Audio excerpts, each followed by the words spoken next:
In the time of Musa alayhi salam, the Pharaoh, the Fir'aun, was approached by his council people. And they said to the Fir'aun, "What will you do about Musa?"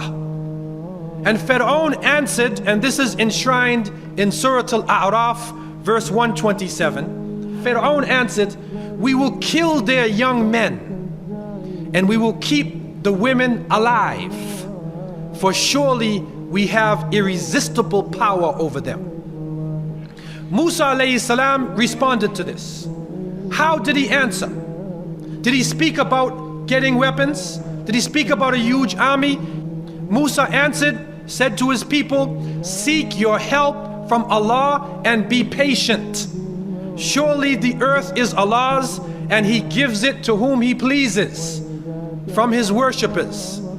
And the best reward is for those who have taqwa, who have the consciousness of Allah." So Musa did not look out at the superficial aspect. He did not say the best reward, the victory is for a huge army, for new weapons. He said, وَالْعَاقِبَةُ لِلْمُتَّقِينَ. He looked inside of the individual. We cry for change. We hope that things would go on that would change our whole situation. But Allah has told us clearly in the Quran, إِنَّ اللَّهَ لَا يُغَيِّرُ مَا بِقَوْمٍ حَتَّى يُغَيِّرُ مَا بِأَنفُسِهِمْ. Allah will not change the condition of a people until they change that which is in themselves. And when we look outside to the Muslim world, with all of the weapons, with large armies, countries with billions of dollars in their economy, countries who have intellectuals, but yet you still have humiliation in Bosnia.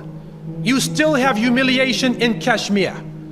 You still have attack and humiliation in Philistine. Why is that? Because something on the inside, something needs to be changed on the inside. The Prophet, peace be upon him, said, there is a lump of flesh inside of you. If it goes right, the whole body goes right. If it is corrupted and evil, the whole body becomes corrupted, and that is al-qalb. It is the heart. We have arrogance in our ranks. We have pride. Some people are proud because of their nationality, because I speak a certain language, or I come from a certain country. Some people are proud because of their skin color, or proud because of their family. They say, I come from a great family of scholars. But if you come from a family of scholars and you're not practicing Islam, do you expect them to save you? It will not happen. And so the change comes from within. And those countries who have billions of dollars, and they throw food away after their walimas, after their gatherings, there are other countries where the people are starving to death.